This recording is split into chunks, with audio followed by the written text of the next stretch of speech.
Okay. Is this working? Yes. Okay, so today we have the same announcements as always. Programming assignment 1 is still due in 1 week, and I know you all started on it, and so it's kind of annoying to have me keep reminding you about the fact that it's due, but anyway, it's good to be annoyed occasionally. What else do I have to tell you? Oh, we're doing linked lists, the last little bit of linked lists, and then we're going to talk about stacks, abstract data type. Yep. I was wondering, is the written assignment going to be released on Monday?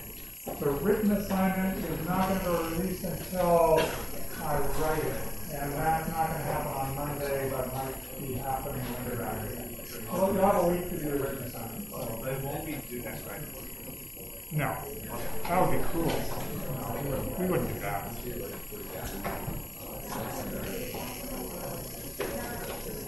Any other questions? Okay, so this is the last example of a function that we're defining on the linked list class, or not the linked list class, but the linked list structure. And this is one that's supposed to remove a node from the linked list given a pointer to that node. So the idea is you're giving not only the head of the linked list, but you're also given a pointer to a node in the linked list, and your goal is to remove it. So just explain to me why the first parameter in this function call is passed by reference.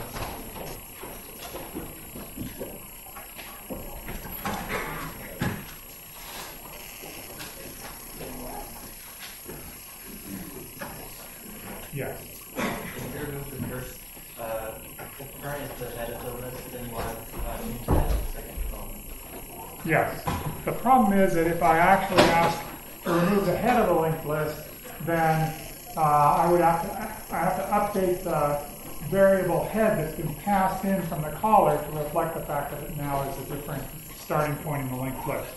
I keep hammering home this whole reference parameter thing. It's not like I'm in love with reference parameters. You could do this in many different ways. You could return a pointer to the new head of the linked list. You could do other things. You could pass pointers to pointers. But this is something that's going to happen in data structures that we're discussing in this course quite a bit. So trees and lists and things like that. They contain pointers, and we're going to be manipulating them by passing them as references. So this is like warming you up for that. Okay, so how do we do this? How are we going to remove? Okay, I'll start. If head null, then return. There you go. That was my contribution to the function. Now it's your turn.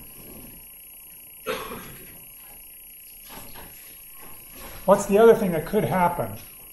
I mean, it's exactly what we just talked about. It could be that head and current are the same. If head equals current, then what do I do?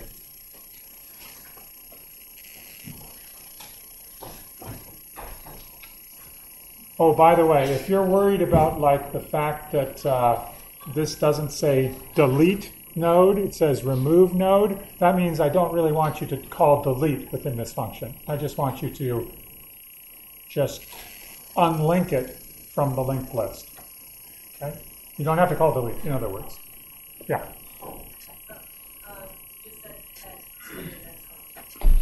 Just set head to the next one.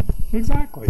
Head equals current pointer to next. Excellent. And now else. What do we do?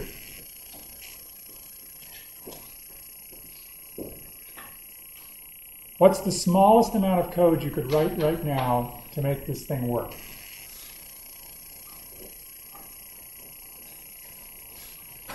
Because typing keys is painful. You don't want to type very many. Yeah.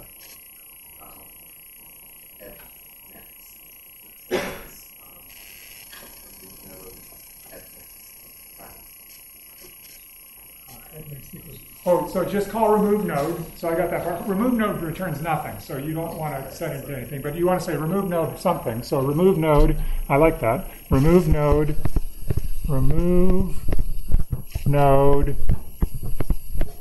what? Head, next, curve.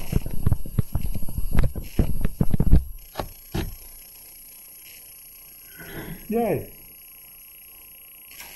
Recursion is your friend. No loops. No iterative search. Recurse. Now notice that, as I said, this doesn't delete anything. It doesn't free up the memory, but that doesn't matter because you still have the current pointer that you can, the caller can use that current pointer to do what it wants. To free things up. Yep.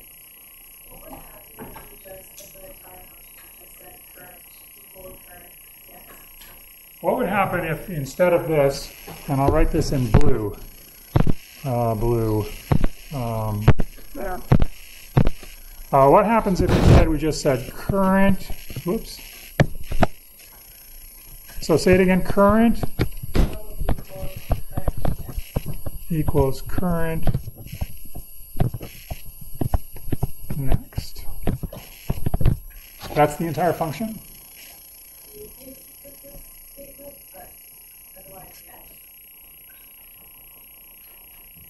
Okay.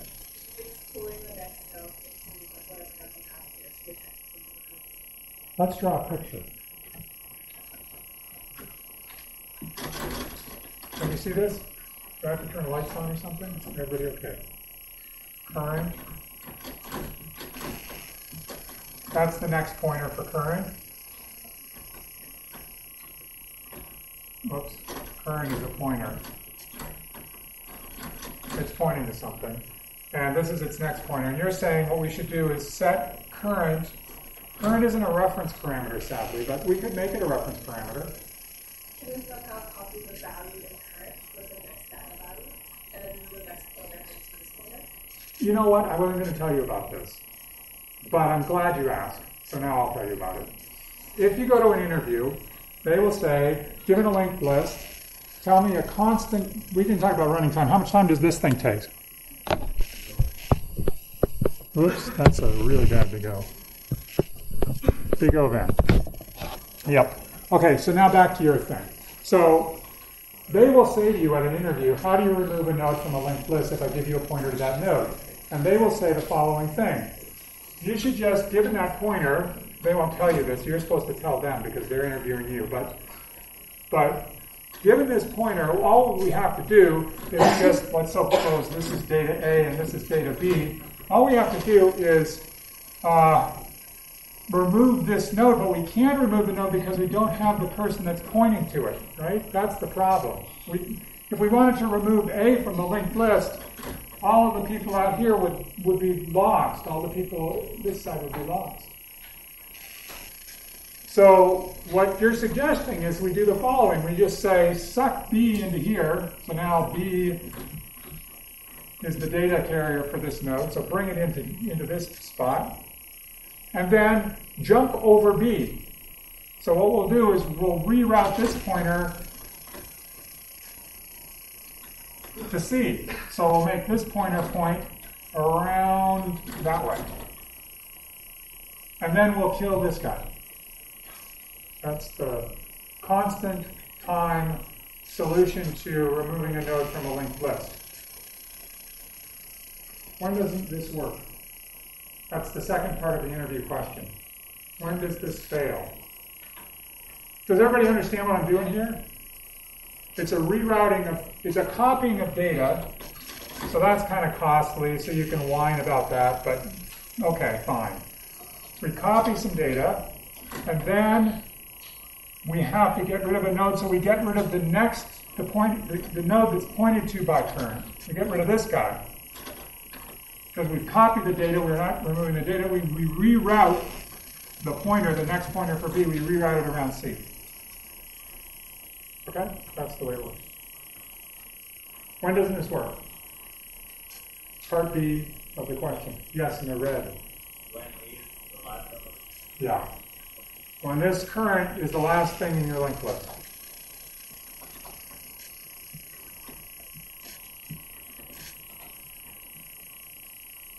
And its field here is null.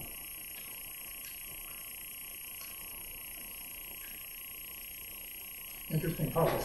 Can you do it in constant time if you have this? I am not answering that question. Okay. We're done with linked lists. No, we're not. Yes? So the syntax you wrote, like when you do head equals curve.next, that copies these information into the page, right? No. This that I wrote on the board is not what's happening here. Yeah, so let me make that clear. This is a different solution to this problem that doesn't always work, this solution. The one that's up there is the official solution that uses lovely recursion but takes order n time. Yeah. Two different solutions. Okay. We're good? No. Yes. So in the case where head does not equal to current, so when we make the recursive call to remove node, so what would the current argument and what would the current argument be in that case? When we make the recursive call, Yeah, for the else case. it's right there. Oh, maybe it's not readable. You mean the cur that's in there?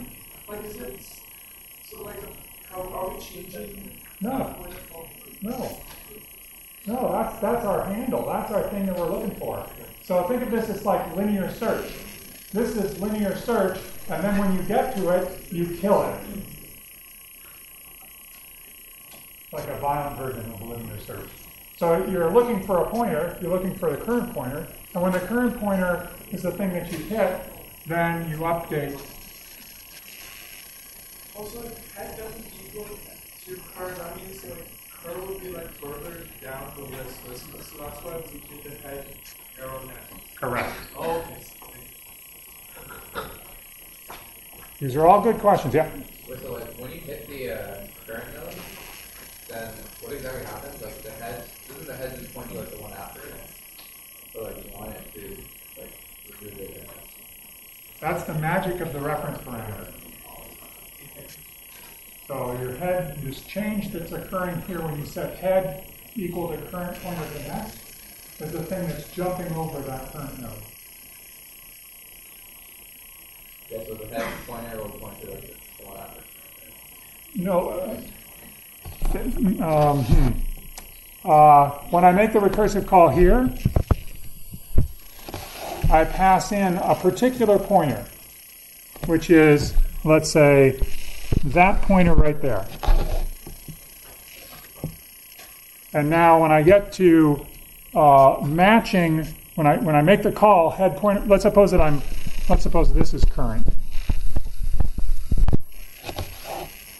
But when I match, when head, so after this recursive call, head pointer to next is actually equal to current.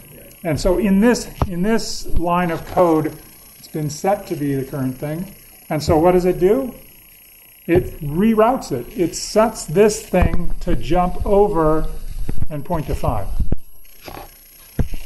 That's what this line of code does. Oh, so yeah, it's not like the original head. It's like Yeah, head moves because you're passing it as a reference all the way through the thing. Isn't this cool? It's kind of twisted, but it's cool. Also, in the case where head equals to current, doesn't that mean that the head pointer and current both point to the same node? That is correct. And that's exactly what happens here. I have current pointing to 6, and I have this pointer pointing to 6. It just happens that one of those pointers is the pointer that's in the structure. Head is that one. And so when you modify it, it changes the pointer in the structure to go around the thing. Yes? What's the point of the constant on the head? No, it's a secret. Come on. Come on, you can do that. It's rerouting a pointer. You can do it. Yep.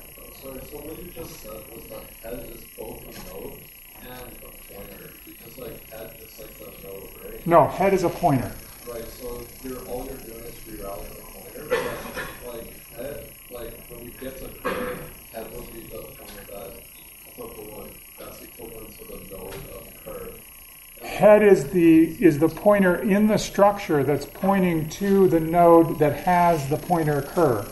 So they're the same pointer. That's this. Here, I'll do it in green. What I'm talking about is this pointer and this pointer are the same pointer. They're the same value. That's what triggers that equality. Oh, I see. And then you just change that head. And then I just change head, which is basically that pointer right there, to point around. Oh, I see. Yeah. For current, so like when you remove current, you remove the pointer, but doesn't it still point to the next element? Yes, it does. You haven't changed its next pointer field at all, which one might say is dangerous and should be fixed, but I didn't want to add any more lines of code. Yeah. Just to double check my understanding. So assuming that head starts at node 8, so once we call head next, so which pointer would we be looking at now? So would it be the pointer that goes from node 8 to node 4? Correct. Okay. Okay. We're all done. Let's talk about stacks. Stacks are so great. I stole this picture on the side here from Cinda's slides. What is the picture on the side? What is this picture? It's a stack, but what is it? Maybe you don't know about these things. Do you?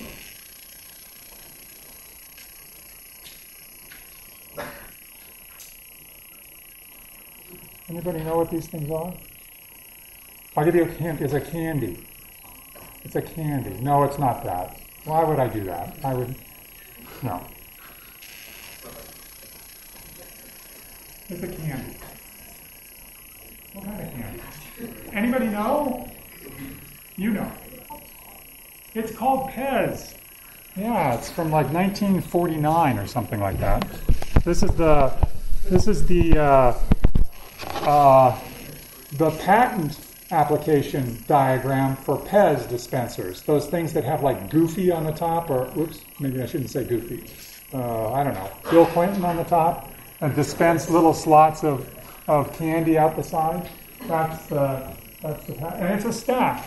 It's a bunch of little pieces of candy pushed down into this thing, and the one that you get is the one that's on the top. If you put more in, the last one you put in, that's the first one you get out. So stacks are last in, first out. What could be easier? It's also like stacks of dishes in a dining hall, with those things that sink. But that's not why they're interesting for us as computer scientists. They're interesting because they have so many uses in computer science. That's why it keeps showing up all over the place. So the first use, you've already seen this, is as function call stacks are handled by a stack. So I thought maybe I'd give you this example very quickly of a bunch of functions. Let's suppose that I have a function that what it does is it returns a function. I'm writing shorthand here for functions. This is not C++. This is C is a declared function that returns A of Z. its argument. Okay, is everybody okay with that? Or do you want me to write C++? Thank you. B returns C of 5 times y. A returns B of 2 times x. This looks interesting. And what we do is we call C out A of 5. And what happens? Well, we have a call stack. And the call stack looks like this. And the first thing when we hit this C out statement is it calls A with a parameter, an input parameter 5. So down here at the bottom of the stack, we have a call frame for A and the value 5. And then A is going to execute. And what A does is it takes 5 and it calls B. So A calls B, but A is still around. So the call gets pushed onto the stack, and we have B with a 10. Because that's the parameter that gets passed into B, is 2 times x, which is 10. And then B calls, B is right here, it's declared right here, and it calls C. It multiplies its argument by 5. Its argument is 10, so it's 50. What does C do? C calls A with 50. A calls B with 250. You see what's happening. This is called infinite loop. It's infinite recursion. It will fill up your stack memory until its segmentation faults. Because there's no checking for base cases in any of this stuff, and it's like interesting. Anyway, that's how stack frames are done in your computer. That's how function calls are handled. Also, if you wanted to balance parentheses, you could use stack for that. You could push one in, and when you match, you pop it out, and et cetera, et cetera.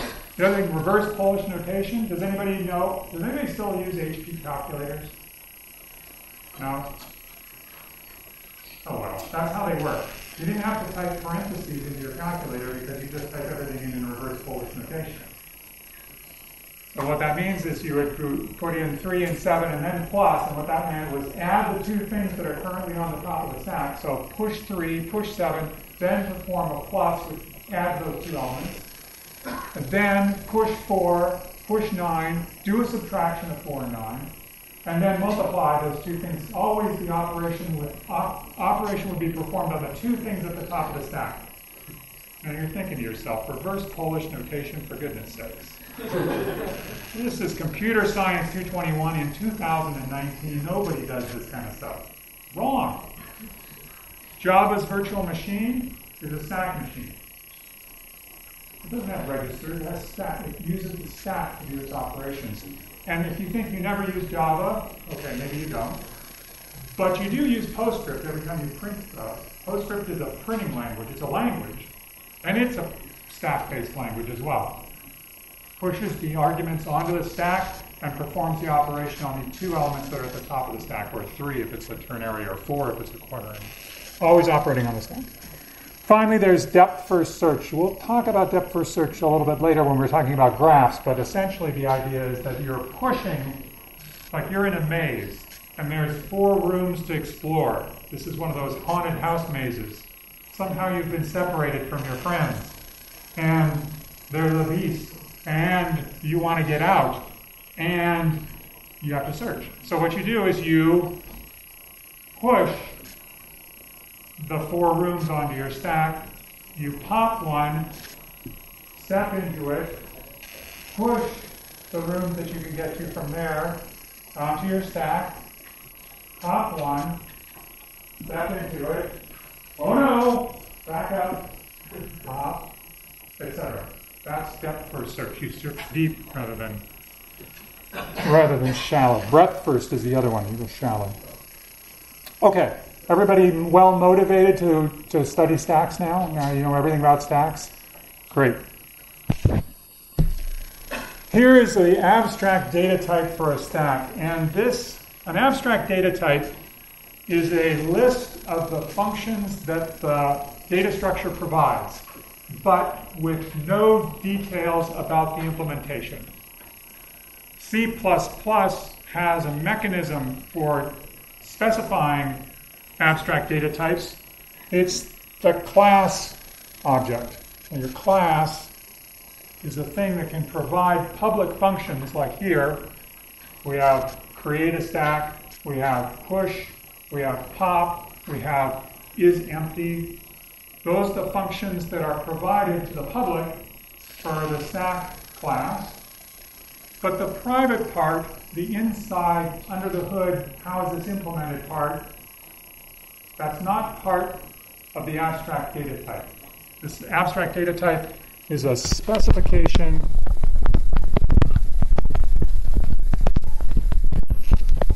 of operations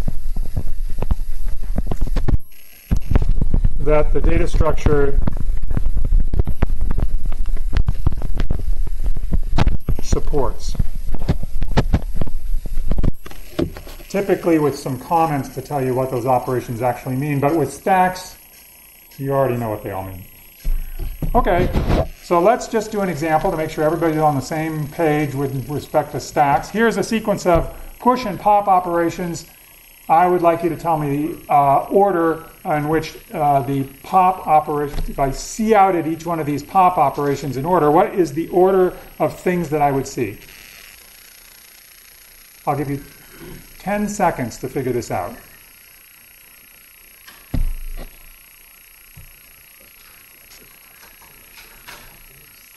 Oh, they go from top to bottom. The first one is push 1, then push 2, then push 3, then pop. Okay, time's up. Go. Somebody. 3, 2, 4, 5, 1. Very good. Excellent. Okay. Thank you. But can you tell me a sequence that is not achievable if I push numbers into a stack in order? So I push the numbers 1, 2, 3, 4, 5, 6, etc., etc. If I push that in that order, but I'm allowed to put my pops anywhere that I like, what sequence is not achievable? Okay. And you can tell me the answer after I read it. If my push in increasing order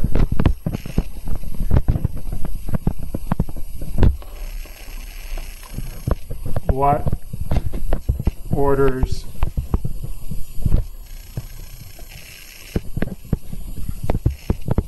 can I not get?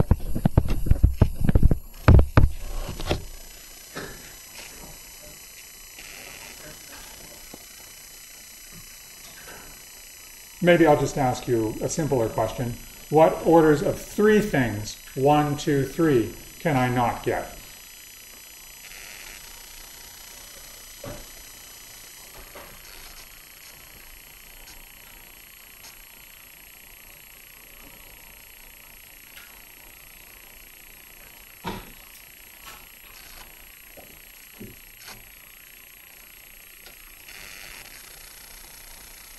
Everybody okay? Or are you still thinking?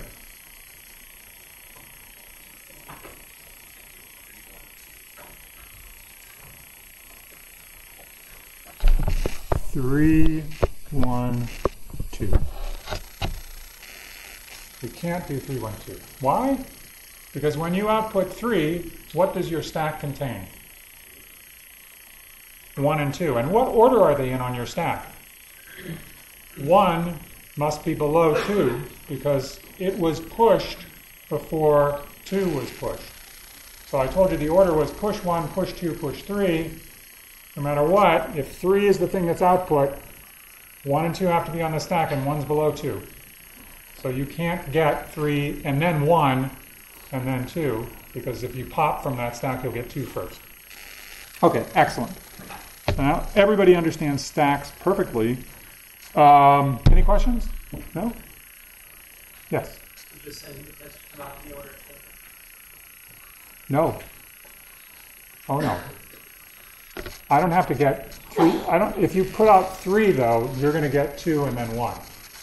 But you could get something else. You could get, for example, 2 first. If you did push 1, push 2, pop, and then you could get anything. You could get 3, 1, or you could get 1, 3. So this is one of the things. Maybe it's not the only one. Maybe there's another one you can't get. For the number sequence 3, 2, 4, 5, what is that representing? Like, does that represent the stack after all of the push and pop operations? No, it's just the output of the pop operations in order. Also pop outputs the value that it. Well, I wrote down the value that the first pop. This is the result of the first pop. This is the result of the second pop. This is the result of the third. This is the result of the fourth. This is the result of the fifth.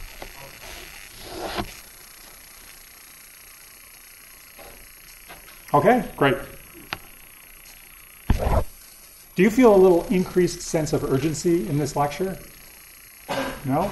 Everybody's still relaxed and cool? Good. I'm trying to make things a little faster, but I don't want to make them too fast. Okay, here's an implementation which we're going to use, as you would expect, a linked list for a stack. Why? Because a stack is a linear structure. And what do we know how to do with linear structures? Well, we know how to make linked lists out of them. We know we have a linked list. So we could implement the stack abstract data type using the linked list data structure.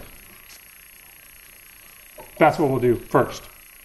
Using the linked list to do a stack. Okay. I will switch back to violet red. So here is what we saw before. This is the abstract data type part, the ADT. And then in the private part, we have the implementation. This is the implementation.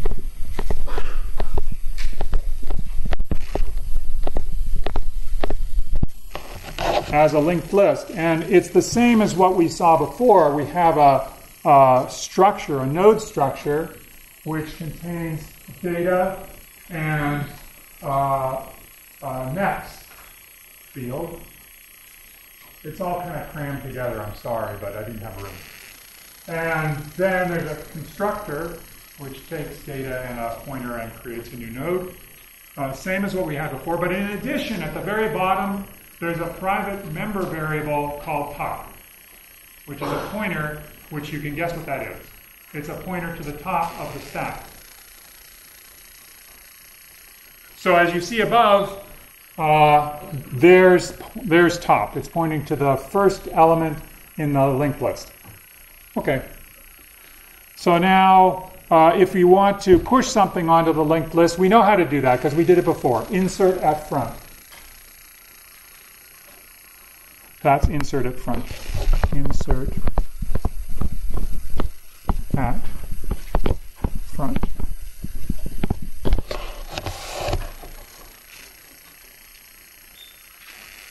Pop, however, has something weird at the beginning, which is an assert. This is my cheap way of checking to make sure that nobody is calling pop on an empty stack. You could imagine something a little bit more kind than an assert statement. Because what assert statements do is they crash your program if they fail. They will stop the program and print out an error message that says assertion failed at this point in the code.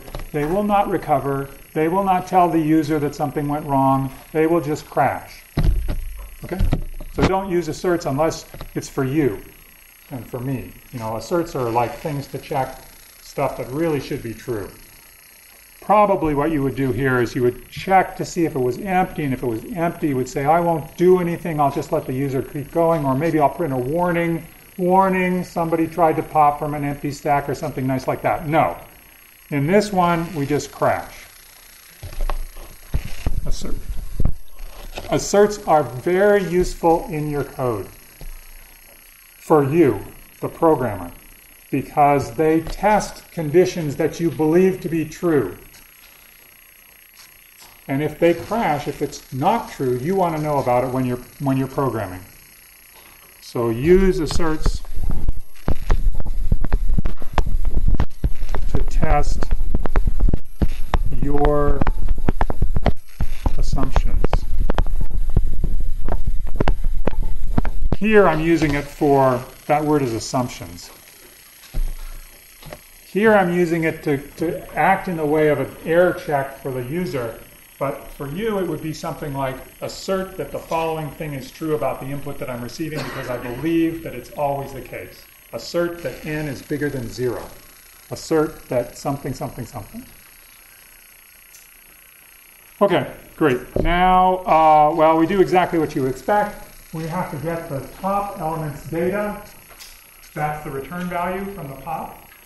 And then we have to do this dance. Here's the dance.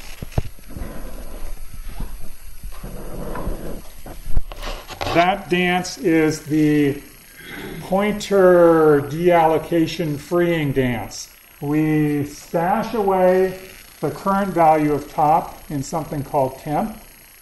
We update top to point to the next value in the linked list. So we're moving the top down by 1 because we're popping the first element. But we had to stash that temp thing away so that we could perform delete on it. And delete frees up the memory. So this is a system call. It frees the memory.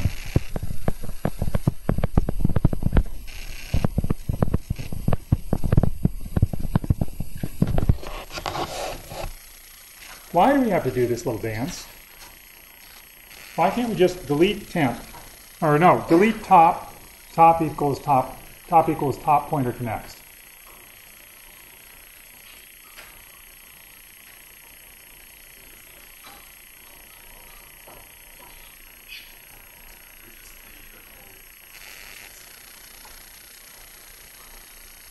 No, it's not, that's a good answer. But it's not that big. It's a much finer grained detail here. Like if you think about what's happening here, you're making a system call to delete. That is essentially what you want to do in order to free up this top node. You want to free up the top node. Okay, so go ahead and do that. Delete temp, delete top. Problem is that delete top deletes that memory and gives it back to the memory manager. And the memory manager might turn around and use it to do something else while you're not looking. And then, when you go back and say top equals top arrow next, that value may not be valid anymore. It might have changed on you. So this little dance stashes away the thing you want to delete, the pointer that you want to call delete with, that's temp, and then it's free to update the value of top, because it hasn't been freed yet, and then it deletes temp after it accesses that value. So this prevents you from accessing data that has already been freed by the memory manager. Did I write something down? Something I should write down. Don't access freed or deleted, I guess.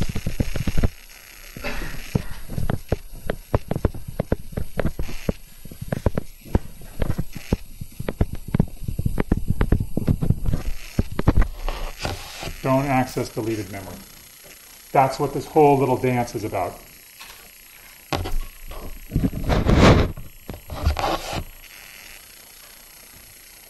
Yeah?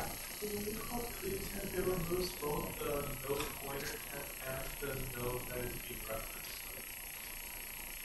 The temp is a pointer to a structure, and delete will free up the memory that was used by that structure. And it'll also remove the pointer temp as well. It won't remove the pointer. No. You can have that. That's yours to play with. But don't use it again, because it's been freed. And you don't have really the rights to use it. Well, I mean, you do. And you can actually look into temp and see what's in there. And probably it's going to be the same thing that was there before you call delete, because C is very efficient. C++ is very efficient. It doesn't do things it doesn't have to do. And so, probably it'll work out just fine. Except that if you run some sort of memory checker on your code, the memory checker will say you are accessing a freed or deleted piece of memory. Complaints. Yep. But are you doing the thing there that you did before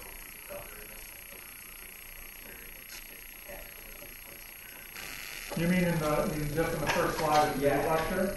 I didn't do that in the code for remove node because I didn't want to write it. But what you would say,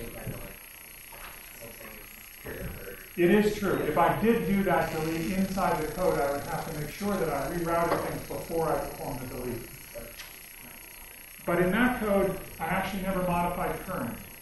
So current would be just fine for doing a free or a delete operation inside of that code. So I wouldn't have to do a dance because I'm not promising anybody that I'm rejiggering things that way. By the way, sometimes I say free and sometimes I say delete. You know why?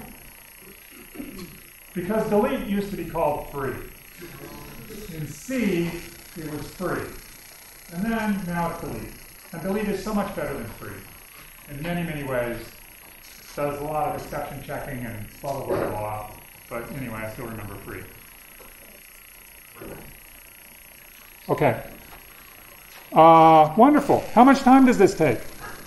How much time does push take? Come on. We're all in this together and you guys know this stuff. Really you do. How much time does it take to push a new node onto the front? We did this for insert at front. Insert at front takes order 1. Very good. Okay, order 1. What about pop? Pop. You can say it. Order 1. Great. Thanks.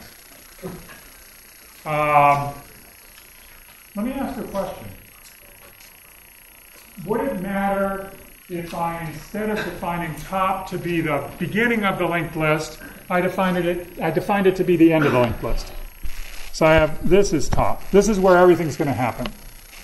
So suppose I called this like the new top. No, let me call it something else. You understand what I'm talking about? I'm talking about why did I choose the front of the linked list to be the top? I could just, it's a linear structure. I could have picked the other end to be the top, right? What if I picked,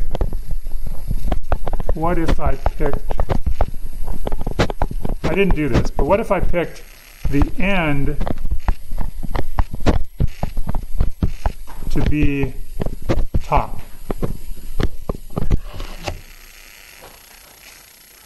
I mean, everything would change. Deletes would be different. Pop would be different. Push would be different. But what's the big deal? Could I do that? Would it affect the performance in terms of the efficiency of the implementation if I just changed whether top was at the beginning or being at the end? Would it make a difference?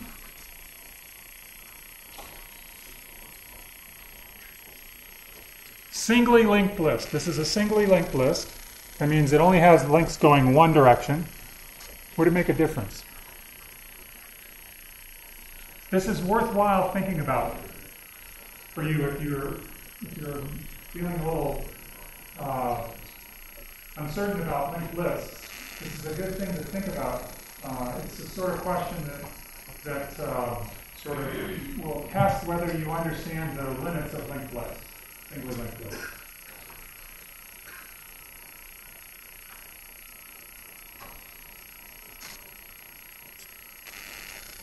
Let me ask this question. I know you all know the answers already, but let me ask this question. If I wanted to pop, what would I have to do?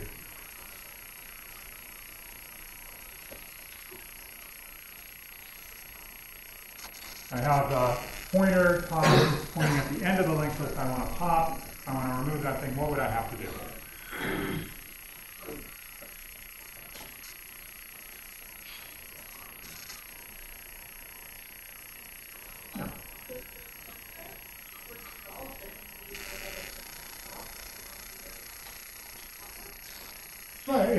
Well, we would know that it would have null there because that's the way it's sort of defined. The end of the linked list has a null pointer as the last thing that it points to.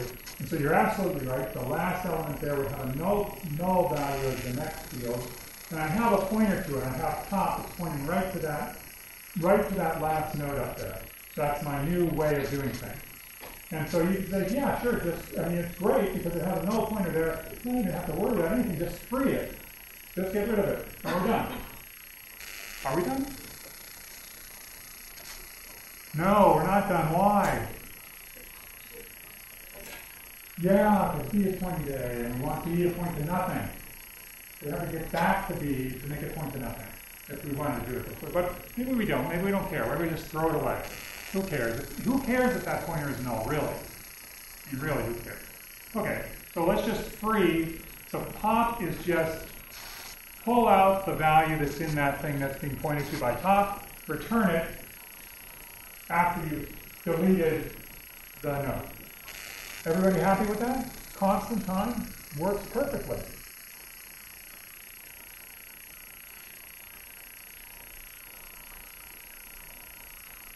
Yeah.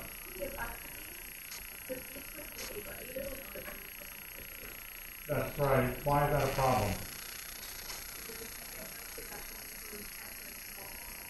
Well, we don't need to set it to null, but we do need to do something. We need to actually reset the top to point to the top of the link, the top of the stack again, and the top of the stack is B. And that's why we have to get back to B, because we have to find where B is so we can point to it so that everybody knows that that's the new top of the stack. And that's what's hard to do. The links don't go that way. They go the other direction. So you think, okay, so what? I've got lots of variables.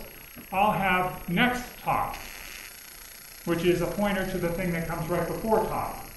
So now when I remove top, I will just set top to be next top, or whatever you want to call it, preceding top, previous top.